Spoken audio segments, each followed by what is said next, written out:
Okay, so over the last few years, something new has come onto the guitar scene in the amplification modeling world, and that is impulse responses. Now, IRs have been around for a while, but they're becoming increasingly popular with things like the Helix and Axe-Fx and Kemper utilizing them to simulate cabinets and microphone combinations, or with load boxes that are designed to pair with your tube amps like the Sur Reactive Load IR or the Two Notes stuff. It's safe to say that IRs aren't going anywhere. Now, like many of you, I'm actually pretty new to the impulse response game.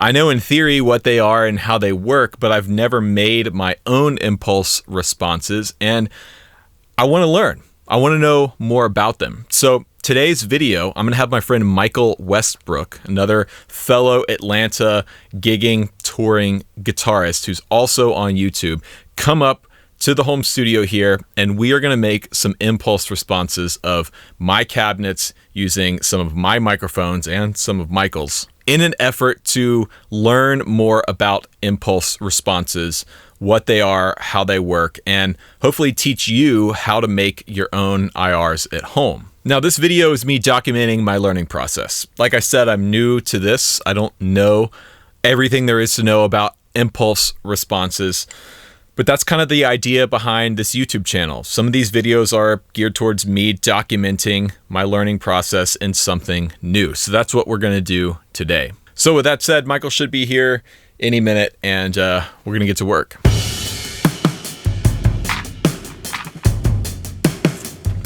Cool. Okay, everyone, this is my good friend Michael Westbrook. So I called Michael this morning because I know he's been making impulse responses. He's getting ready to release his first HX Stomp pack, right? Yep. I've been doing a few videos kind of comparing the HX Stomp to the actual amps, and so I figured a lot of people were asking for them, so I thought I'd make some presets and put them out there. And the cool thing is you're making your own IRs to go with them. Yeah, for me that's been a really great way to kind of take things up a notch, and I kind of like having less variables. When you start diving into the cabs, there's so many variables, and for me it's just been easier to plug in a speaker IR and go for it. This is going to be kind of an experiment because I've never done this before. Never done this here before.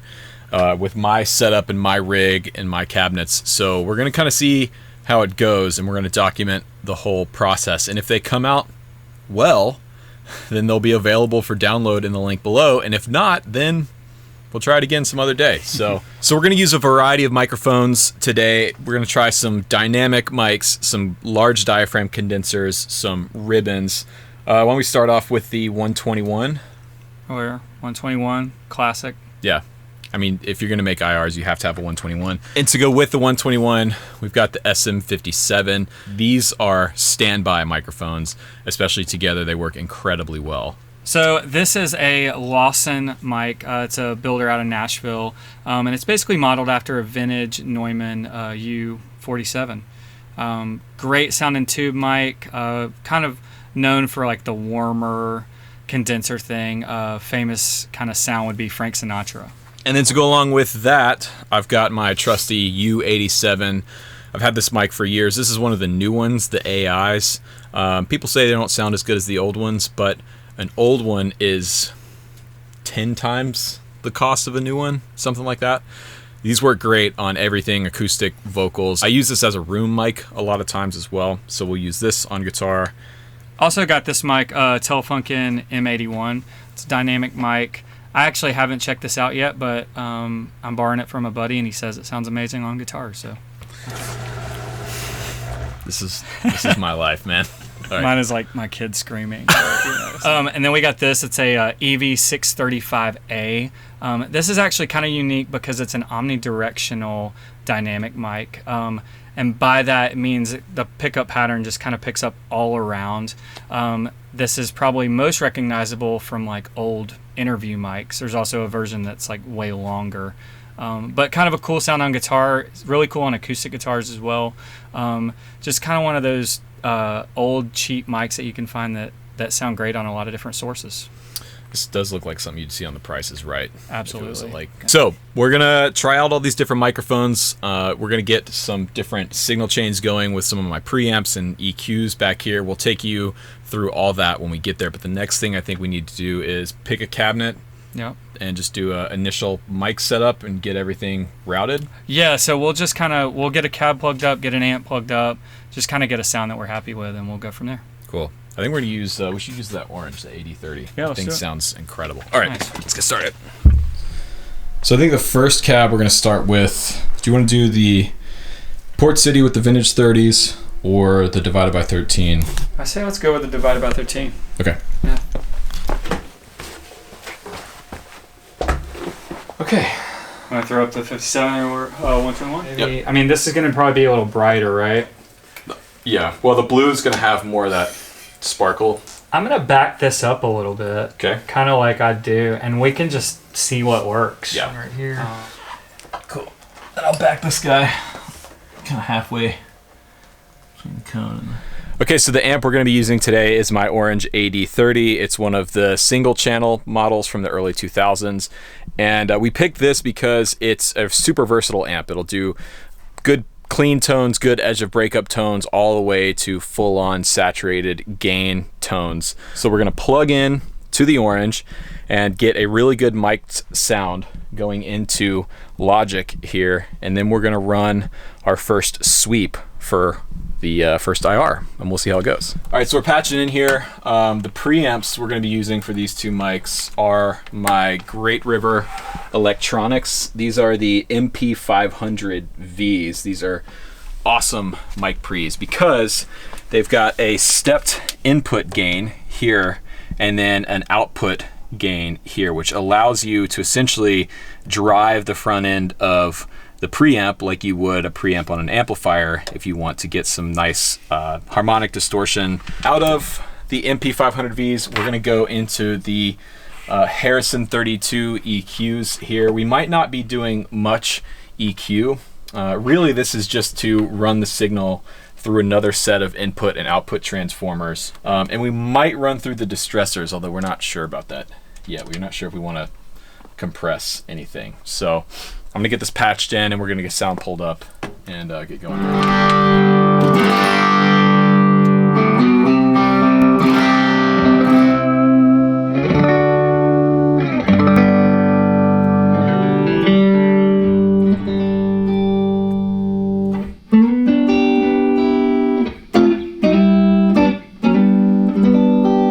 All right, so here's our current mic placement. We've got the 57 on the Alnico Blue and the 121 on the 70th anniversary G12H.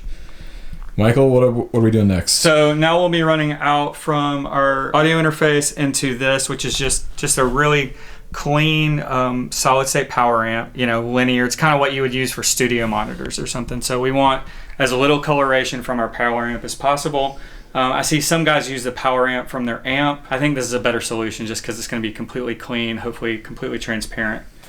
And we're running out of this into our cabinet. And we're going to check and make sure the level is about the same. So like in the room that the cab is getting pushed as much as it would with the guitar amp.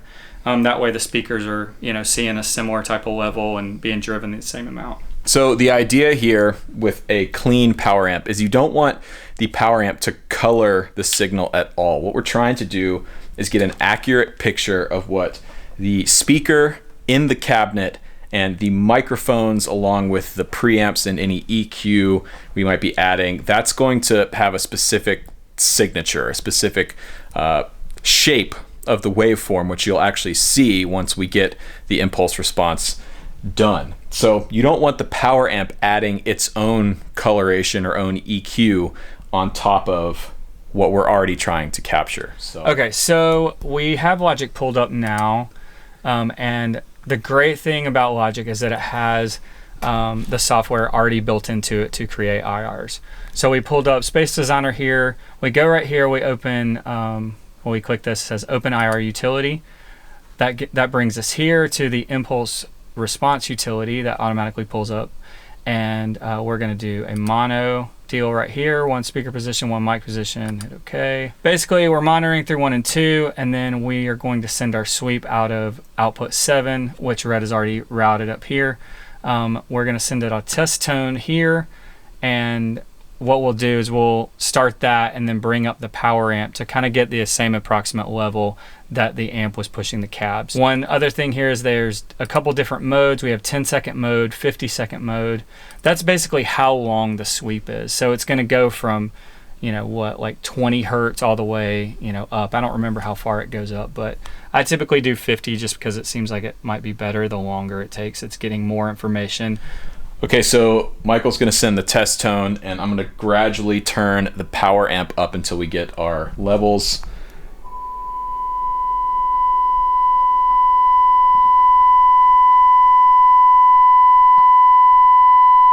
All right, you ready for the first sweep? Yeah, let's do it. So we've got 50-second sweep, and yeah, I think we're ready. Cool, hit it.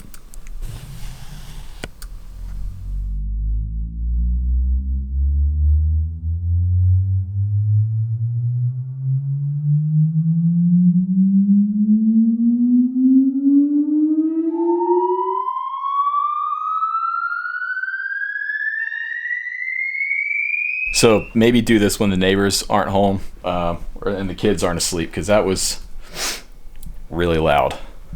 All right, so we just did the sweep, and here's what we have right here. This is basically the recording of the sweep. There's some, you know, there's some space at the beginning and the end of this. We're not going to worry about that right now. We'll trim everything later.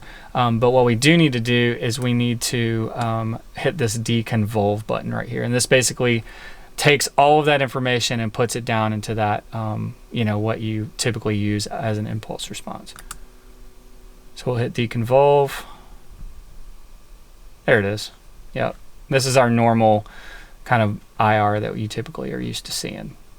We'll trim all that up later and get them all lined up with the other IRs. Question. Can you throw up a room mic and have it almost act as a reverb? Like yeah, for sure. Yeah. I mean, because that's essentially what, you know, impulse responses, how they've been used in the past for years as reverbs. Right. So that's essentially what we're doing here. So we definitely could kind of put in some room. So this company sent me these to try out, these little mini Roswell Audios. It's like the mini K47 there. I might want to try that as a room. Yeah, let's do it. Because I've done this before when tracking guitars in here. If I set a mic up just over there and get it out of the way, it actually has a really nice room ambience to it. So it's right where the dust cap meets the cone. This Telefunken M81, I'll go halfway between the dust cap and the edge. Cool. That sounds really good right here.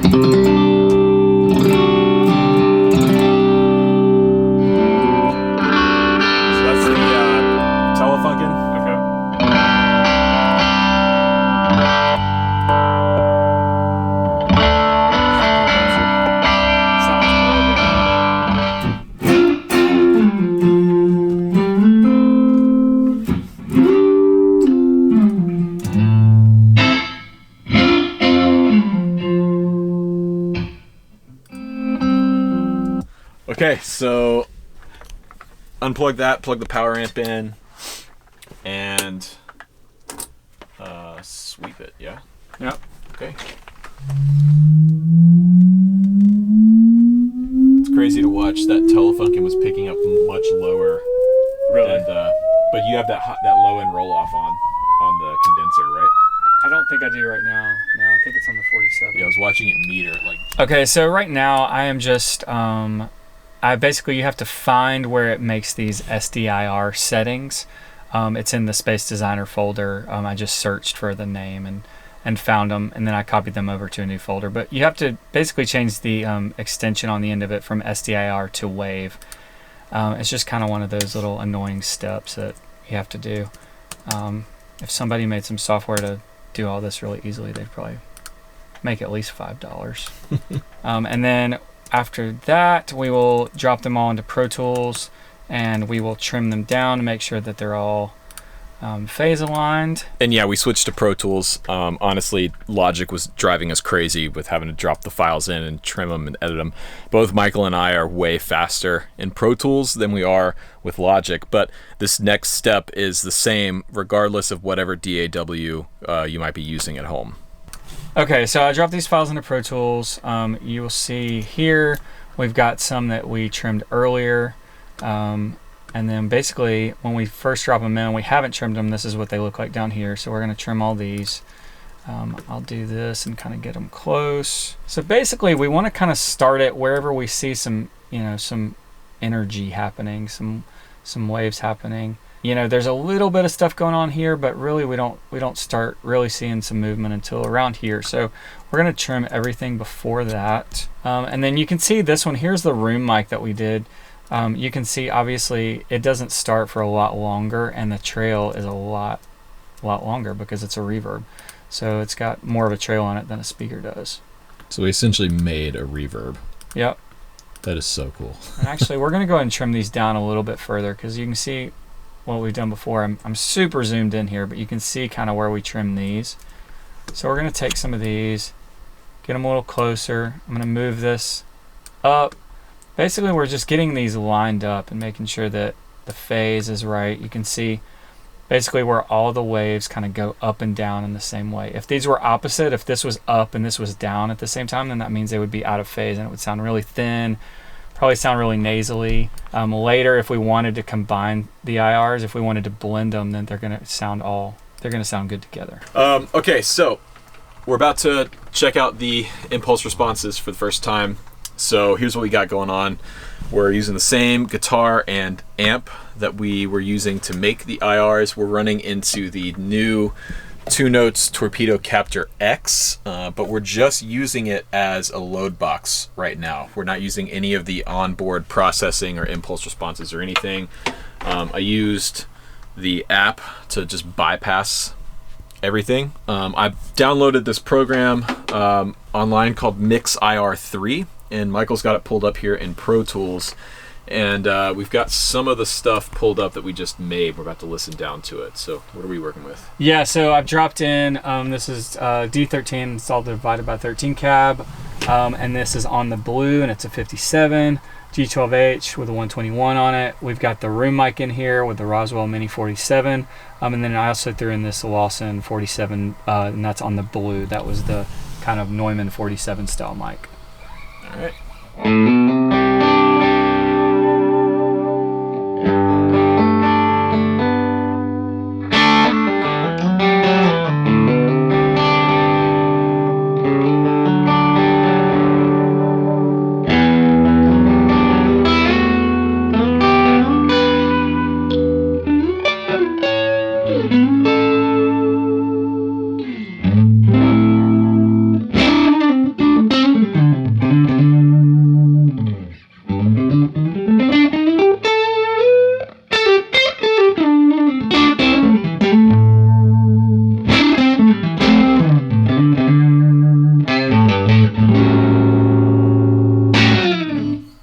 Can we hear some of that room, that reverb we made? Yeah. Bring that in.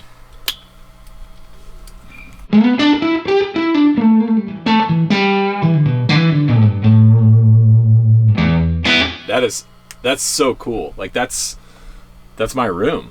Yeah. You know? And